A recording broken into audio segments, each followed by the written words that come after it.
Esta é a segunda parte da nossa conversa com a Dina Soler. Este é o ABC do Mundo, um programa sobre o planeta e os seus redondos vocábulos. Como sempre, com Bruno Mourão, Alberto Cunha e Bernardo Valente. E este tema foi trazido pelo Alberto e pelo Bernardo para falar do nosso elefante na sala preferido, não é? Porque tivemos esta conversa toda aqui e praticamente não falámos dele. E é o X de Xi Jinping. E então este tema foi trazido pelo Bernardo e pelo Alberto para falarmos um bocadinho da China e do seu presidente. E Bernardo, começas tu a falar aqui. Nós tivemos toda esta discussão sobre os Estados Unidos e falámos muito pouco da China, mas a verdade é que em vários destes campos a China também tem uma palavra a dizer. E a questão da Groenlândia, por exemplo, o Donald Trump tem falado muito sobre o perigo da Rússia e da China. A conta oficial da Casa Branca até partilhou um meme exatamente sobre isso. Como é que Xi Jinping surge aqui dentro deste xadrez? A China tem uma grande palavra a dizer. Agora, parece-me que Xi Jinping, e aliás, já há 2 episódios, dei aqui o prémio de Smooth Operator, não é? Os prémios de 2025 a Xi Jinping. E tenho alguma admiração pela política externa chinesa neste aspecto. Claro que sabemos que tem Taiwan, que será sempre o elefante na sala, e portanto qualquer atividade norte-americana também tem que ser muito bem acautelada para que não legitime de alguma forma uma invasão que até seria mais fácil de se perpetuar, ou de se perpetrar, digo, porque a nível constitucional e a nível de jurisdição é muito diferente da situação de Taiwan, por exemplo, da situação da Venezuela. Portanto, até por aí seria mais fácil. No entanto, seria mais fácil para os interesses chineses. No entanto, o que me parece aqui interessante é que a China tem bem, tal e qual como tinha os planos quinquenais, a China tem um plano a longo prazo para a sua política externa e tem conseguido levar a sua avante. E depois o Alberto falará um bocadinho mais sobre esta questão também, e não quero estar aqui a tirar espaço. Tira! Espaço nem tempo, mas parece-me que o primeiro fator decisivo é esta ideia da corrida às terras raras, porque será o futuro económico, o futuro material passará por aí, porque a partir do momento que precisamos das terras raras para todo e qualquer tipo de tecnologia e desenvolvimento tecnológico, bom, torna-se essencial, porque sabemos que a inteligência artificial é entrou-nos de rompante assim pelas nossas sociedades e pelos nossos dia-a-dia. E nós agora, em toda a nossa rotina diária, também fazemos uso dessa inteligência artificial e desses mecanismos tecnológicos. E a China, de forma muito smooth operator, portanto, de forma muito subreptícia, há 40, 50 anos que começou a investir na Groenlândia, no Ártico, percebeu mais depressa que todos os outros que, com as alterações climáticas, teríamos a necessidade de explorar o Ártico, de ir para o Ártico, porque havia recursos fundamentais no Ártico, que é o que se está a ver agora, e daí também esta questão da Groenlândia. Em África, se formos olhar para a África, grande parte do investimento, por exemplo, do Ruanda, pós-reconstrução, pós-genocídio, é quase todo investimento chinês. E é investimento chinês, como tal e qual como tínhamos falado aqui no último episódio, na questão da Groenlândia, que eu estava a explicar que muitas vezes os trabalhadores chineses iam para a Groenlândia e isso fazia com que os ordenados na Groenlândia descessem. A mesma coisa acontece noutros sítios onde a China vai investindo, e em África é exatamente a mesma coisa. Portanto, aquele investimento chinês em África só beneficia, ou quase única e exclusivamente beneficia, a China e as empresas chinesas. Claro que depois o Ruanda, principalmente do ponto de vista infraestrutural, cresceu muito. Mas é só isso, porque um dia que a China saia, vai ser igual a uma saída norte-americana ou uma saída colonial, pós-colonial das nações europeias, que se viu o que é que aconteceu depois disso, exatamente por não estarem criadas as estruturas, neste caso, institucionais, democráticas, por aí fora. Portanto, parece-me que a China tem tido a capacidade, também por ter um sistema muito centralizado, de não só se manter calada, que é uma coisa que Donald Trump não faz, relativamente àquilo que são as suas aspirações no plano internacional, como também desenvolver estruturas internas de conhecimento e de conhecimento científico, por exemplo, que fazem com que esteja, neste momento, se fizéssemos uma previsão para 20, 30 anos, diria que à frente de muitas das instituições que nós consideramos históricas, Ivy League, norte-americanas. Porquê? Porque têm uma aplicação prática muito diferente das americanas ou das universidades europeias, e com isto termino também para explicar o porquê destes planos quinquenais funcionarem também na política externa. A Academia de Ciências chinesa funciona em rede. Portanto, tens uma academia de ciências chinesa em todas as grandes cidades chinesas e algumas até de média dimensão.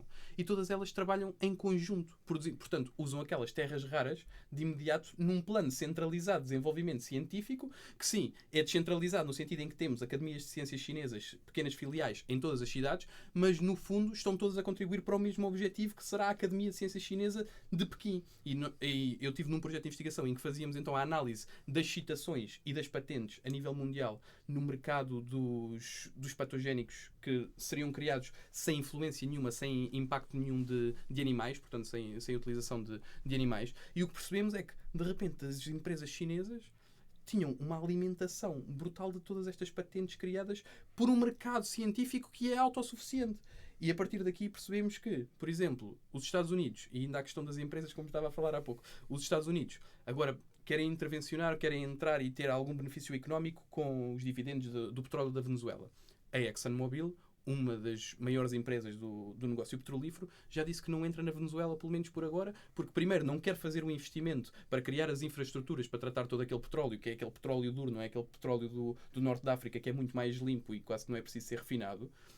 A Repsol, por acaso, disse que faria. No entanto, tivemos estas grandes empresas desmarcarem-se da administração de Trump no sentido de, ok, este interesse económico é muito bonito, está tudo certo, faz parte do interesse estratégico norte-americano, mas não temos que ser nós a investir. A mesma coisa irá acontecer na Groenlândia, porque aqueles consórcios todos da Groenlândia são quase todos consórcios de exploração de terras raras, são quase todos consórcios chineses.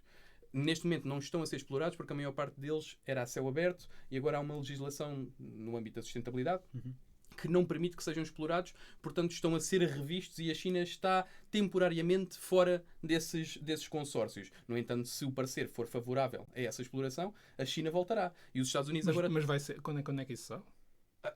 Está de pé este processo desde 2016. Ok. Já teve avanços e recuos. Neste momento está parado e por isso é que acho que também Donald Trump percebeu que se calhar faz sentido investir agora enquanto não se decide em relação a esta matéria. Porquê? Porque a população na Groenlândia, muitos deles são indígenas, são inuís que vieram... Há muito uma lógica preventiva de vamos fazer coisas antes que um potencial mal imaginário, às vezes ou não, aconteça. Claro. Em várias coisas, Claro. é verdade. E parece-me que é isso que está a acontecer, porque cria uma disrupção enorme na vida da população da Groenlândia, que é muito ligada ao setor primário, Claro. é muito ligada àqueles rituais...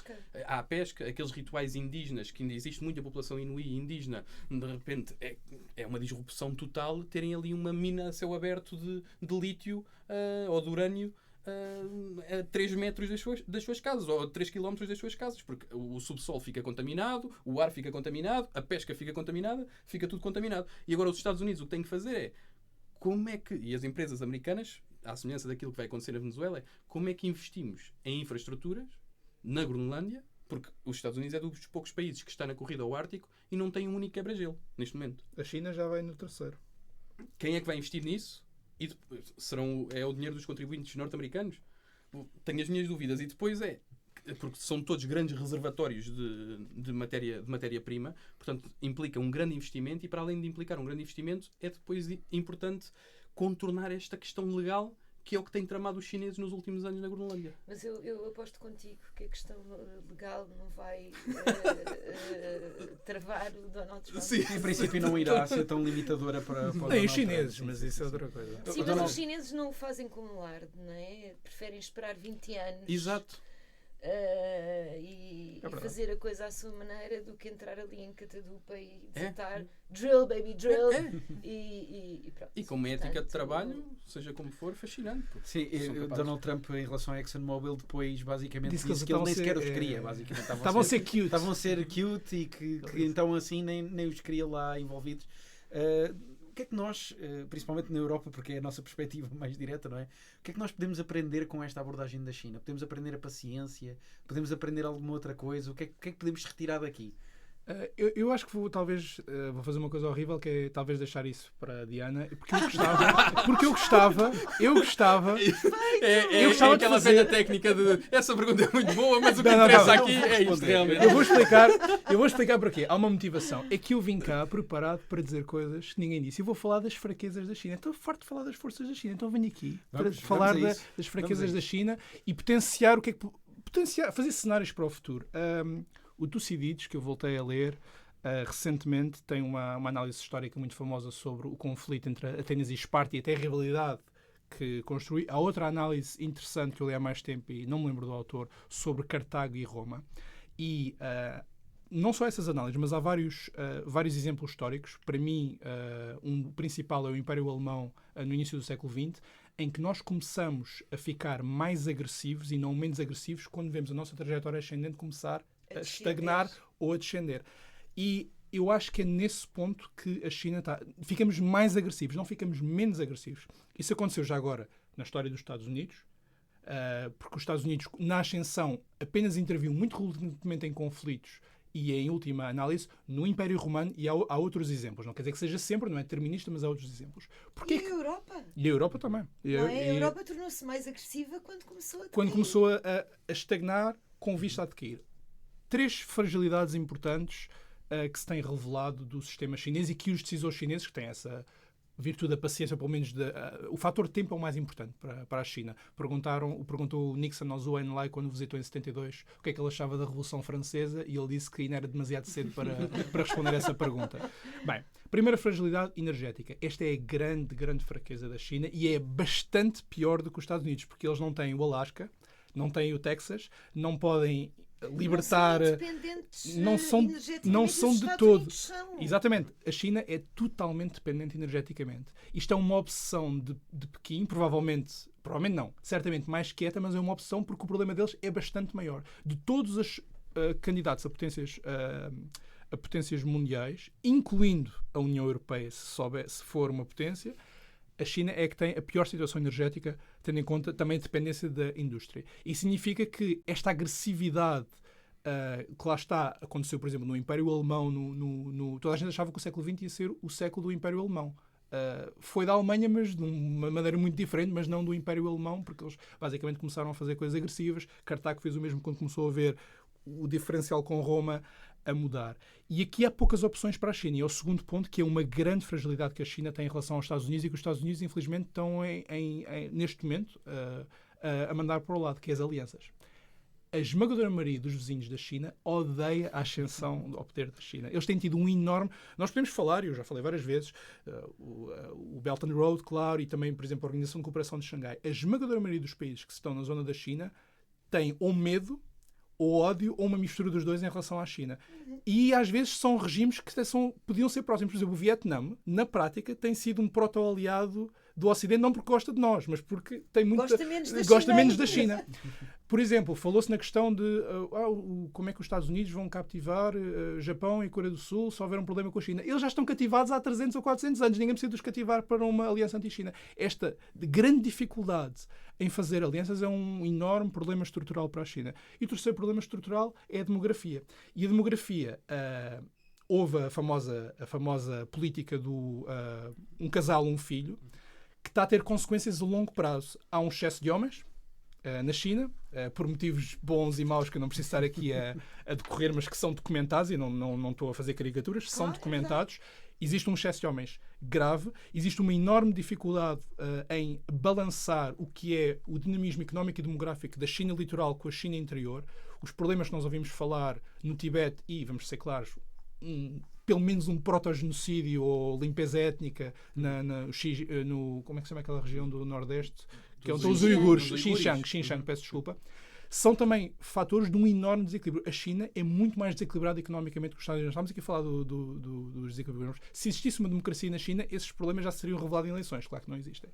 E, portanto, estes 3 problemas significam que, e com isto concluo, a China poderá vir a fazer erros. Como a maior parte das potências têm uma ascensão rápida e começam a estagnar e vem o início do declínio.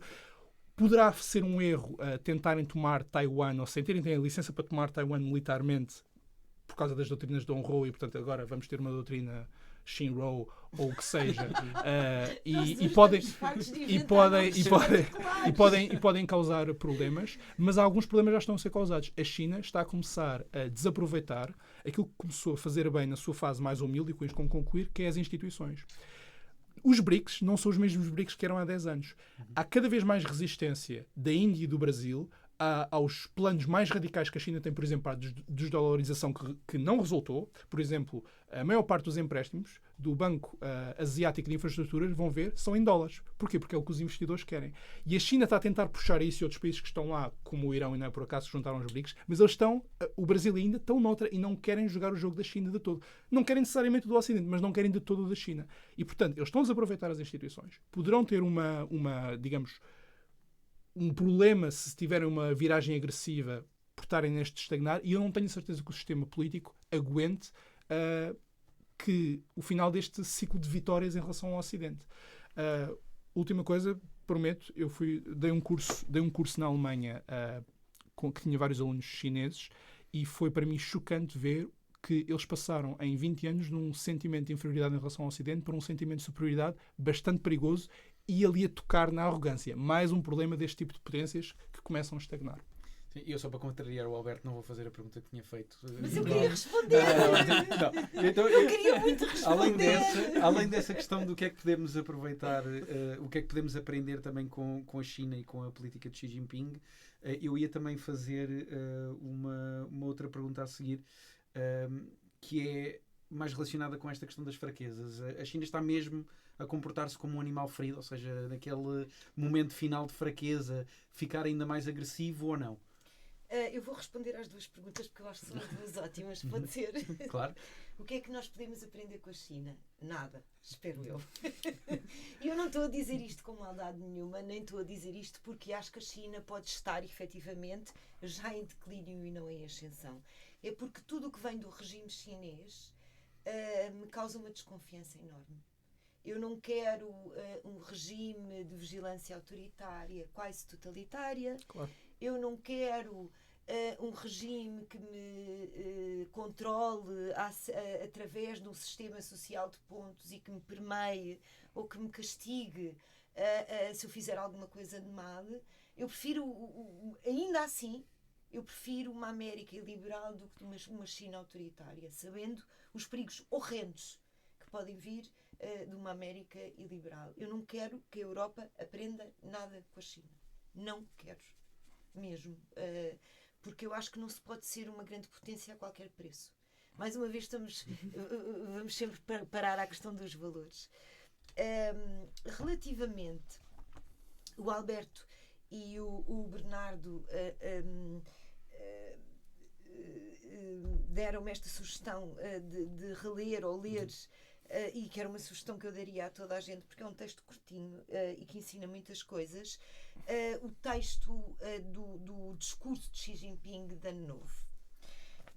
E eu, que agora até tive que pôr os óculos, que é uma coisa que eu detesto fazer, mas tem que ser. É exclusivo neste podcast. É exclusivo Dizer a Soler de óculos.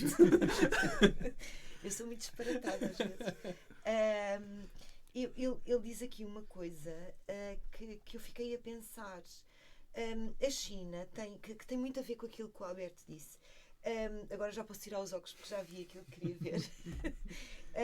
Que é a China anunciou o Xi Jinping anunciou neste discurso uma Global Governance Initiative, que tem, portanto, uma iniciativa de governança global que tem como objetivo promover uma ordem, uma governança global, ou um sistema de governança global mais justo e equitativo. Isto é o grande trunfo da China. Porquê? Porque os BRICS foram constituídos precisamente com esta ideia de que a distribuição do poder internacional não era justa, não é? A unipolaridade americana e a não distribuição dos Estados Unidos de bens comuns internacionais de uma forma equitativa, portanto, deixando outros países que olham para si próprios como impérios, como civilizações, não os deixava participar na governança do mundo, não é? Isto era uma queixa que vinha do Brasil, que vinha da Índia, que vinha do Irão, que vinha da Rússia, não é? E os BRIC foram efetivamente formados com esta ideia de que juntos podiam promover uma ordem multilateral, não uma ordem bipolar, que é aquilo que nós temos neste momento, uma ordem multipolar mais equitativa, mais justa, Porque se o poder fosse distribuído, ou se a decisão política mundial fosse distribuída por mais polos de poder, então as decisões seriam mais justas para a humanidade. É assim que a China nunca fala dos seres humanos. Fala sempre da humanidade com H grande. Como se fosse uma entidade una, sem qualquer tipo de particularidade. Já podemos ir ao porquê, mas agora para dizer o quê. Se a China precisa efetivamente criar uma nova iniciativa global para replicar os objetivos dos BRICS, é porque alguma coisa correu muito mal. E correu. BRICS, não é? Que é uma coisa que também não se fala praticamente. E porquê é que eu trago isto? Porque eu acho que parte do que correu muito mal nos BRICS foi que os países que pertenciam aos BRICS olhavam para a China da mesma maneira que os países que pertenciam à ordem ocidental olhavam para os Estados Unidos como uma espécie de um líder internacional que eventualmente até contaria o seu poder para poder ter uma tomada de decisão mais participada, sem nunca esquecermos e percebermos que havia uma assimetria e que o nosso líder, o líder da Europa, do Ocidente, eram os Estados Unidos, de alguma maneira, não é? E, apesar de tudo, nós tivemos uma ordem de 80 anos em que isto mais ou menos funcionou. Esta expectativa na China morreu este ano. E morreu este ano porquê? Morreu este ano porque 2 dos franco-atiradores da China, 2 dos aliados essenciais a quem a China deve ter prometido mundos e fundos, foram deixados cair como se fossem uma inutilidade histórica e arcaica. E eu estou a falar do Irão e da Venezuela. Eu, se fosse iraniana, se fosse venezuelana e agora, se fosse brasileira e chinesa e brasileira e indiana, neste momento estava a olhar para a China como o Estado que usa outros Estados quando precisa para dizer que tem uma E o Paquistão vai ser o próximo. O Paquistão vai ser o próximo. Muito bem visto. Para deixar cair e destituir completamente tudo e mais alguma coisa quando isso me dá trabalho enquanto potência internacional, quando isso me faz efetivamente ter que despender, ter que tomar uma posição em política internacional. E a Rússia só não pode fazer isso porque está completamente dependente. Faz sempre esse ponto. Não é? Quando dizem muitas vezes que a Rússia é uma grande potência, não. É uma potência regional. Nem isso. Já nem isso. Sempre que Estado imperialista com armas nucleares. Nada mais. O Helmut Schmidt dizia que era o Alto Volga com armas nucleares e hoje é mais verdade do que era antes. Isso mesmo. É isso mesmo. Era mesmo. Portanto, a bipolarização do mundo que está a acontecer com os Estados Unidos e não tripolarização, estou de acordo contigo. E a China do outro, está a revelar-se, ao contrário daquilo que nós estávamos à espera, uma bipolarização completamente diferente daquilo que nós achávamos que ia acontecer. Ou seja, os Estados Unidos, que assentaram o seu poder durante 80 anos nas alianças permanentes, não só, mas também no facto de terem alianças permanentes e de darem poder a esses Estados, até acima das suas possibilidades, para esses Estados os poderem ajudar em momentos necessários, deixam cair as suas alianças com estrondo.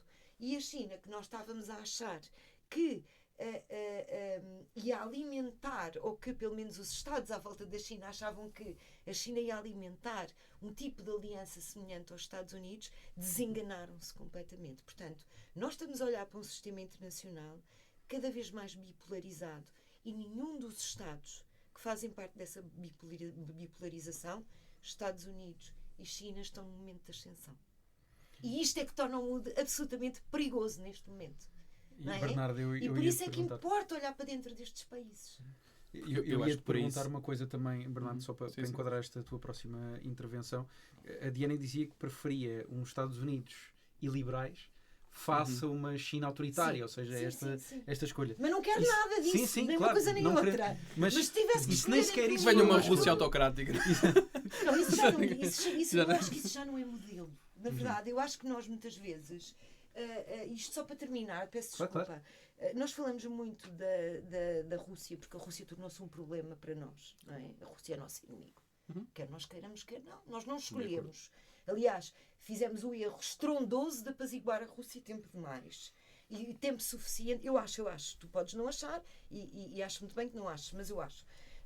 E portanto, agora temos que pagar o preço destas políticas. Mas a verdade é que a Rússia provou nos últimos 4 anos que é uma potência de pés de barro. Sem dúvida. Não é? Sem dúvida. E só não se estatelou porque a China continua a moldar os pezinhos de barro. Cada vez mais dependente da China. Porque no dia em que a China disser estou farta dos pés de barro, porque a China interessa ter franco-atiradores. E a Rússia é um franco-atirador em relação aos Estados Unidos. Não é? Mais a mais, se o problema do Irão e se o problema da Venezuela ficar resolvido. Não é? Resolvido, entre aspas, pelos Estados Unidos para o seu próprio interesse nacional. Não é?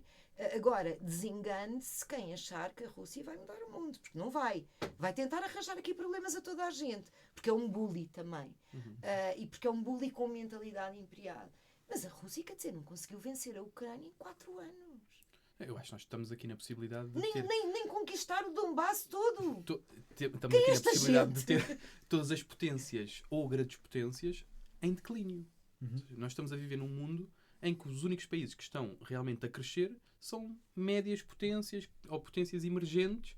Tirando isso, todos os outros, mesmo nas suas esferas de influência, estão em manifesto declínio, parece-me a mim. E a China tinha agora a oportunidade perfeita com a questão do Irão, com a questão da Venezuela, de se assumir como o líder daquele eixo. Um eixo... E era o que todos esperávamos, de alguma maneira, claro, não era? E era um eixo bipolar em que temos os Estados Unidos de um lado, ainda como representantes do mundo ocidental e dos valores ocidentais, mesmo que Donald Trump não pregue muitos desses valores, e do outro teríamos então este eixo a 4, sendo que a China se assumiria como a cabeça. Só que também acho que há um problema militar.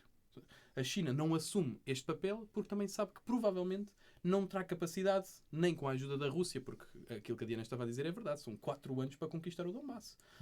E ainda por cima... A Rússia não tem qualquer capacidade de ajudar a China. Não nos podemos esquecer que... Não, já não tem. É nós podíamos ter tido a ilusão, há 4 anos, quando houve aquela amizade sem limites, que isso poderia acontecer. Isso até era o nosso maior pesadelo, quer dizer...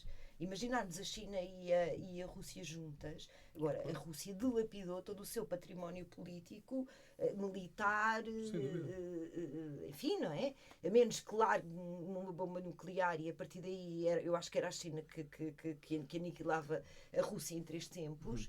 Ou então, quer dizer, no fundo, as armas nucleares ainda são muito um dissuasor. Já não são... Sim. Ou nunca foram, não é? E parece-me que também por aí a China, e olhando para a política externa chinesa dos últimos 40 anos, como uma política competente. Ou seja, silenciosa, mas competente. Mas parece-me que a China terá muito mais dificuldade do que os Estados Unidos a estabelecer, por exemplo, uma doutrina Shinro, ou ping-pong. Monping.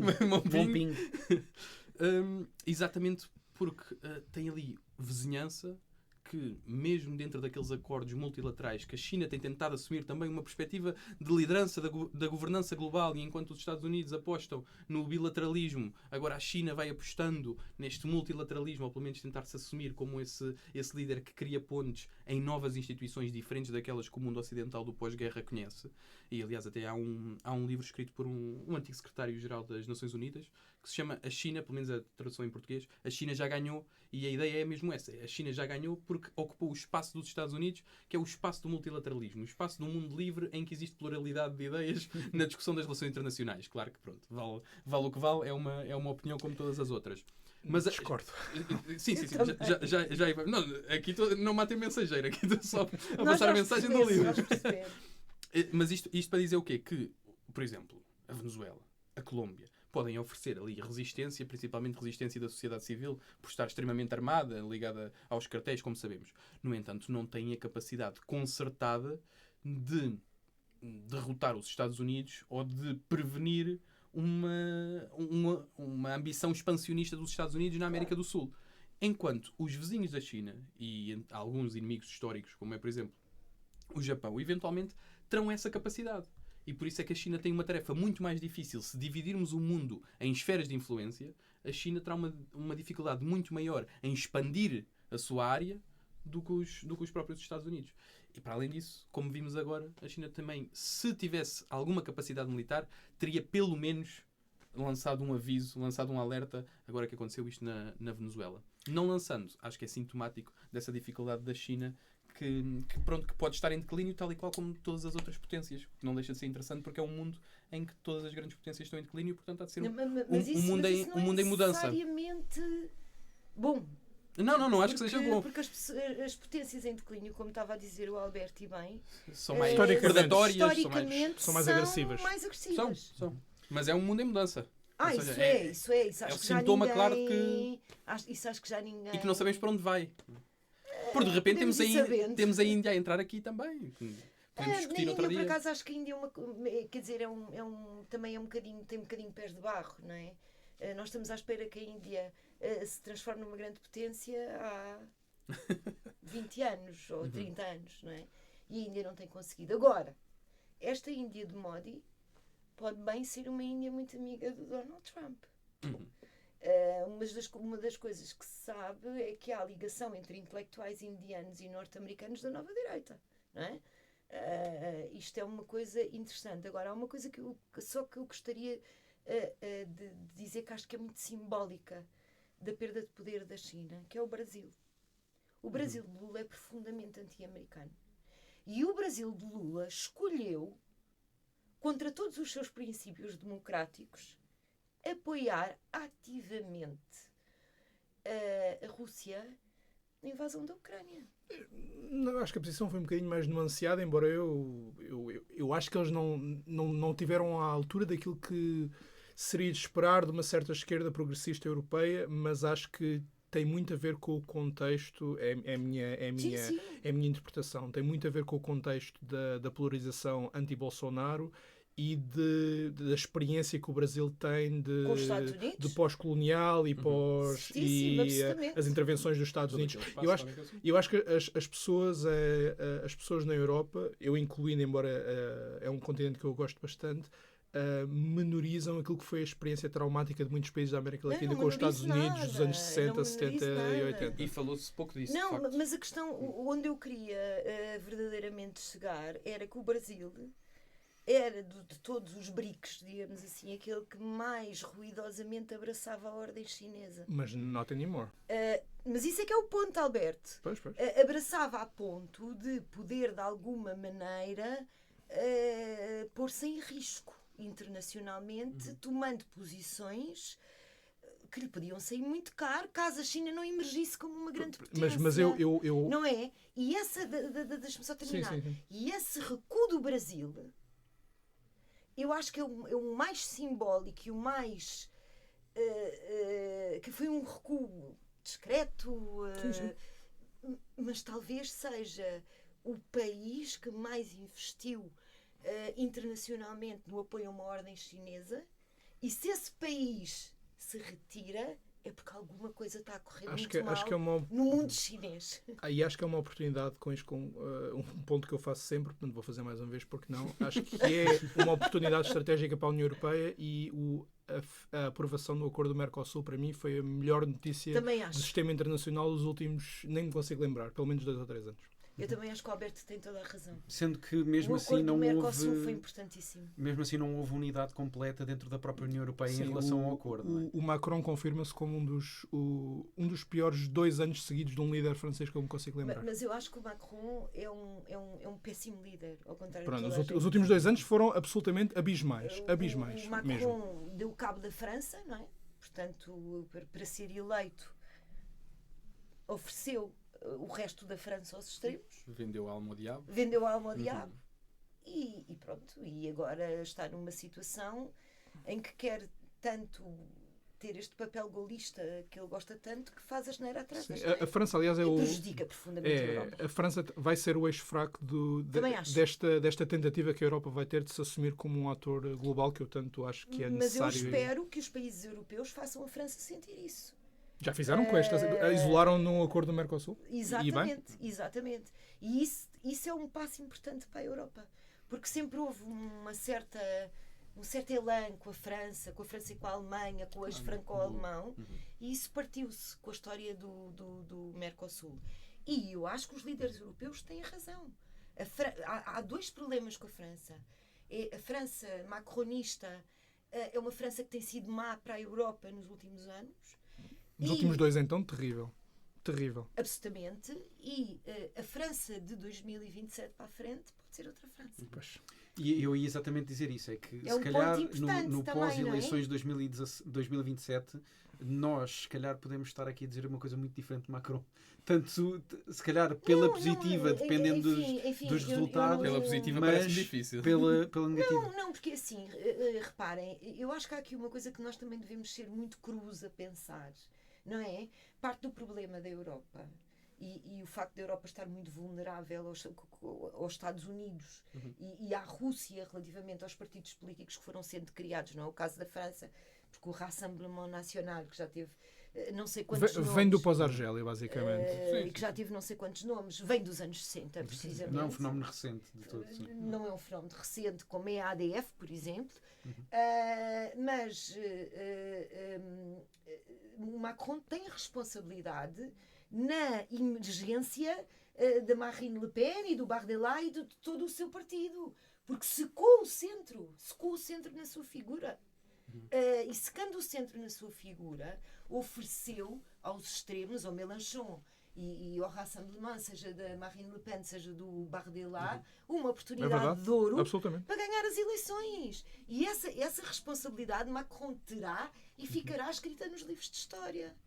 Quer dizer, e até pode adiar um bocadinho, não é? Porque pode encontrar-se aqui uma figura de centro que seja até carismática e mobilizadora e tudo mais.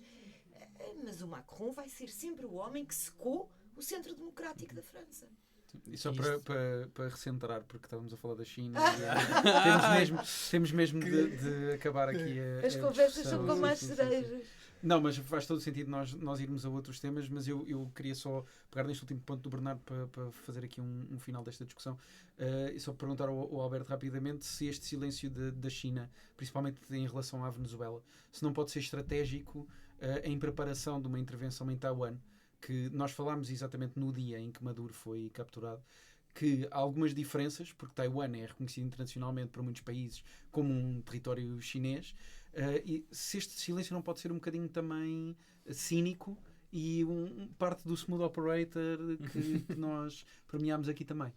Pode ser, mas Occam's Razor, que é a explicação mais simples que costuma ser a correta, embora não sempre, é que era uma escolha impossível para a China, porque a China não tinha qualquer tipo de meios económicos ou militares para forçar o caso na Venezuela. Isto é mais do que claro. Não é um caso da União Soviética-Cuba nos anos 60. Não é isso que estamos a falar. E, portanto, se se mostrasse demasiado solidária com uma causa perdida, teria um preço a pagar. E, por outro lado, se não se mostrasse, mostrou aquilo que a Diana diz, que é o preço de ser aliado da China, ou melhor, o benefício de ser aliado da China, que é muito pouco. E é uma escolha impossível para a China e aquilo que nós temos aprendido da China nos últimos 40 anos é que, em dúvida, eles não dizem nada. Okay. E, Diana, só para terminar mesmo então esta discussão aqui da China, essa ideia de que a China está a ser agora vista por alguns países e territórios como alguém que os explorou enquanto tinha interesse e depois largou. Não, isto é a minha tese, eu nunca vi nenhuma declaração a dizer isto. Mas é mais do que suficiente para nós discutirmos. Será que a China vai mudar de estratégia agora por causa dessa percepção? Ou não? Ou não está em posição de o fazer exatamente por esta fraqueza contextual que falamos aqui? Eu acho que o Alberto, de alguma maneira, já deu a resposta, não é? Acho que não. Acho que a China não está... A questão de Taiwan que estavas a pôr... isto é um encobrimento para Taiwan, não sei o quê. Uma coisa não tem que implicar a outra. Uma grande potência não tem que escolher entre uma pequena ilha ao largo do seu território que quer reintegrar e ter aliados internacionais. Isto não é uma escolha para uma grande potência, porque quando há esta escolha é porque não há uma grande potência. Não é? Não acham? Sim. E portanto eu acho que é um bocadinho das duas uma. Ou há efetivamente, eu não acho que seja percepção, acho que a China olha para os outros Estados do mundo como completamente irrelevantes. A China está no meio. O Império do Centro, como era no século X, XV. E os outros estão lá para servir os interesses da China e continuarão a servir enquanto interessar à China e quando deixarem de interessar. Portanto, não acho que seja uma percepção, acho que é uma realidade. Acho que a China vê o mundo assim. Acho que houve uma ilusão de que poderia ser diferente. mas também acho que há o lado da fraqueza, não é? Porque conviria à China, suponho eu, ter um pé no continente latino-americano. Aliás, foi uma estratégia que a China desenvolveu desde os anos 90. Portanto, isto é uma perda grande para a China. Enormes investimentos. Possam pensar. Não só investimentos, a influência que a China lá tinha, não é? E o mesmo com o Médio Oriente, não é? A China perde um dos seus grandes franco-atiradores com a perda do Irão. A Venezuela não é tanto um franco-atirador. E não está perdido o Irão, eu não tenho a certeza. Espero que sim, espero que sim, claro, mas não sabemos. Enfim, estamos no fundo a usar o material que temos e aquilo que sabemos, não é? Portanto, no fundo isto não convinha à China. Isto vem acontecer porque a China não parece ter capacidade de agarrar os seus espiões, não é os seus aliados, é os seus espiões quando eles ainda lhe fazem falta. Perfeito, obrigado, Diana. Sim, vamos fechar aqui a discussão e vamos fazer aqui o nosso interlúdio, que é um dos últimos momentos do nosso programa, que é aquilo que nós chamamos de tema mais leve, Diana. E nós rodamos em cada episódio o globo. O episódio passado rodámos e calhámos no Sudão. E como foi o Bernardo a escolher, o Bernardo trouxe-nos aqui um pequeno vídeo que nós vamos ver e depois vamos comentar a seguir. Amid the coups and the crises, there are many positive stories from Africa that often get overlooked, but not on this show.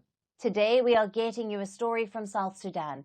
Weekly comedy shows have seamlessly woven themselves into the fabric of the cultural landscape.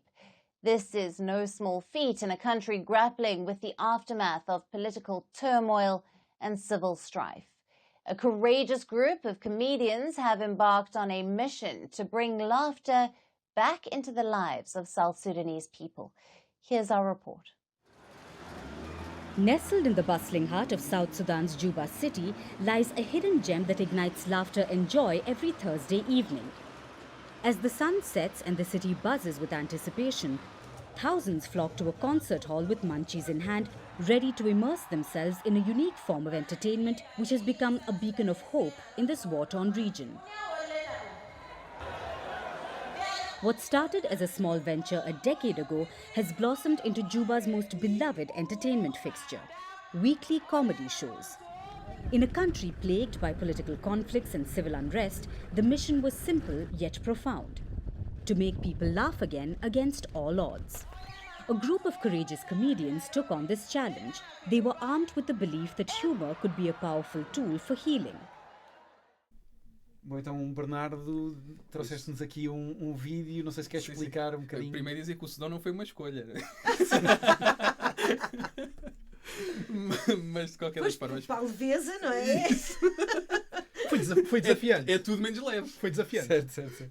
No entanto, consegui descobrir aqui um vídeo que é o que vos trago, e vamos meter só um excerto do vídeo, porque é toda uma reportagem, e ainda por cima, tendo em conta hoje o ambiente descontraído que tivemos aqui, apesar de estarmos a falar de coisas muito sérias, mostra que no pós-conflito, portanto, no Sudão do Sul, para tentar restaurar os laços entre a população, organizou-se um concurso de stand-up comedy. E isto é a prova que tudo é político. Até a própria comédia, até estas macacadas que às vezes fazemos aqui e brincamos um bocadinho, também isto é político. Portanto, a capacidade de fazer rir é política. Por outro lado, achei muita graça, porque já, e falamos aqui do Ruanda há pouco, já no Ruanda organizaram-se coisas parecidas. Não eram concursos de stand-up, mas era uma espécie de tribunais ou de democracia participativa pós-conflito, pós-genocídio, organizado pelas suas pequenas comunidades em cada uma das vilas, em que as pessoas podiam chegar lá e era uma espécie de um tribunal informal em que as pessoas podiam explicar como é que se sentiram, e ter as pessoas do outro lado do conflito, muitas vezes que massacraram famílias inteiras, ou que viram as suas famílias inteiras a serem massacradas, e tentar empatizar de alguma forma com essa perspectiva. E acho que isto do Sudão é exatamente a mesma ideia subjacente, que é, ouvindo os outros, e até rindo um pouco com a perspectiva dos outros, se calhar traz aqui alguma empatia, é mais fácil fazer democracia, é mais fácil chegar à verdade. E pronto, é por aí este vídeo. Sim, e é óbvio que a comédia tem um papel político, e recentemente temos tido vários exemplos disso. Tivemos a questão de um comediante nos Estados Unidos ser temporariamente cancelado exatamente por causa de comédia. Pronto, E era o melhor instrumento que as sondagens. Exatamente. Eu, pelo menos, gostava muito mais se metessem ali 4 ou 5 candidatos às presidenciais, um beat stand-up, 5 minutos cada um, isso era muito mais esclarecedor do que as Também sondagens. acho. Não, até porque o sentido do humor é uma forma de inteligência. Pois é. E é uma excelente métrica das pessoas.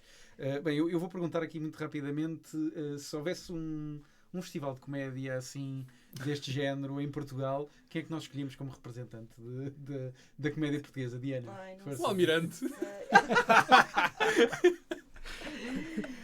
Quem é que podia representar a comédia portuguesa? Não sei. Eu acho que nós temos comediantes ótimos, felizmente. E acho que isto se calhar é o mais importante de tudo. Os portugueses têm imenso sentido de humor. Tem, sim, senhor. Ao contrário do que desta ideia que somos tristes e fatalistas e malta do fado e estas coisas todas esta nova geração, vocês, Muito obrigado. a sério, quer dizer, são a prova que os portugueses são altamente criativos, têm imenso sentido de humor e têm imensa vontade de fazer coisas. E, portanto, eu não percebo nada de humor, mas sou bastante disparatada e bem disposta. Como se viu, no bom Claro, sentido. claro, exatamente. Não, quer dizer, eu acho que a grande lição de vida que eu tenho tirado destes últimos anos e da política é que enfim, das coisas todas que eu tenho feito, que têm sido muitas, e agora um lado mais confessionado, a pior coisa que há no mundo é nós levarmos-nos a sério. Não é? Levarmos o nosso trabalho super a sério, mas levarmos a nós próprios a sério é um disparate completo. Não é? Vejam o que acontece ao Donald Trump por se levar a sério, não é? Quem é que tu escolhias, Alberto? Eu acho que isso é que é importante ficar. Os portugueses têm graça. Tem imenso sentido de humor. Graça. É verdade. Quem é que escolhias, Alberto?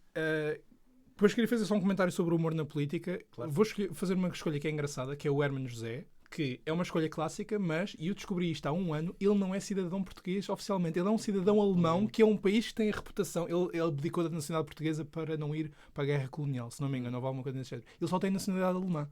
E é o grande humorista português de um país, que é a Alemanha, em que há sentido de humor negro que eu adoro, mas que nós achamos que é um país sem piada. Queria só falar da importância do humor na política. Estava aqui a pensar em 2 segundos e lembrei-me de Berlusconi, Boris Johnson e Zelensky, 3 pessoas cujo, sem sentido de humor, não tinham chegado ao poder. E concluo com isto. Engraçado. Houve um analista político que disse, após as eleições de 2016, que desde a Segunda Guerra Mundial, nas eleições dos Estados Unidos, tinha sempre ganho o candidato com mais piada, ou que, por outro lado, o candidato mais chato tinha sempre perdido. Eu lembro na altura de ter feito o exercício e pensei, ele tem razão. E eu sei que tu gostas muito de Donald Trump porque ele tem algum sentido. Ele tem algum sentido. Eu não sou, e já se percebeu aqui, e nomeadamente a política externa americana, acho que tem que ser respondida com a doutrina Aretha Franklin, mas eu confesso e digo isto em todo lado, o Donald Trump é uma pessoa com piada. Nós todos podemos reconhecer isso. Eu acho que nenhum de nós tem empenhos de Eu acho reconhecer que tem piada em várias algum mixed feelings em relação a isso. Não é um humorista Às vezes consensual. acho que tem alguma piada assim, mas às vezes Eu não gosto dele, mas ele... É fora do timing, não é? É Às vezes... demais para mim. E o humor negro não é muito para ele também. Sim. Eu ia só dizer que nós agora na campanha presidencial, eu tenho-me rido muito com o Manuel João Vieira, por exemplo, e não é porque é um comediante, atenção, não é nada disso que eu estou a dizer, mas porque ele usa a ironia como uma arma muito interessante de fazer a campanha política. E fora um episódio especial da ABC do Mundo de stand-up comedy, eu acho que seria essa a minha escolha para nos representar Muito num bem, fórum é muito boa internacional. ideia. Pronto, só falta mesmo o nosso momento final aqui, que é escolher o tema mais leve para o próximo episódio. Eu vou pedir ajuda da Diana para rodar aqui o globo, eu vou segurar, a Diana vai rodar É o e o Alberto a Alberto apontar. de olhos fechados que vai aqui apontar. Força, Então vá. Diana, é só rodar. 1, 2, 3. Que se Caralho, evita... Força. rodei muito mal. Que se evita a África. Alasca. Boa. Calhámos no Ah, Alasca, ótimo, muito que bem. bom. Pela primeira vez nos episódios oficiais do ABC do Mundo, não calhámos no continente africano. Tem sido sempre. Que é uma excelente notícia. E o Alasca abre aqui a porta também para falar dos Estados Unidos, Alberto. Portanto, quer dizer, E da temos Sarah aqui- Palin, vai ser qualquer coisa Da da Sarah Sarah Palin, Palin. Era isso que eu exatamente. estava já a Pensei pensar. imediatamente, eu pensei Exatamente. imediatamente na Sarah Palin. Pronto, Vai ser de portanto, certeza. Podem aguardar com expectativa aqui uma menção honrosa à Sarah Palin no próximo episódio, mas certamente ao Alasca. Pronto, foi o nosso episódio. Posso agradecer imenso. Claro que sim. Nós é que agradecemos, Obrigada Diana. por vir. Foi espetacular. Fica um Obrigadíssima. agradecimento final mais uma vez, Diana Salé, por se ter juntado a nós. A nós resta-nos despedir-nos, dizer para subscreverem e seguirem-nos. Nós estamos não só no YouTube, mas em todas as principais plataformas de podcast. Portanto, não tem desculpa nenhuma para não nos ver ou não nos ouvir. E voltamos, eu, o Alberto e o Bernardo, garantidamente no próximo episódio. A Diana, talvez um dia, se volta a juntar a nós. Em breve. Mas garantidamente nós voltaremos e, portanto, até ao próximo episódio do ABC do Mundo. Obrigado a todos.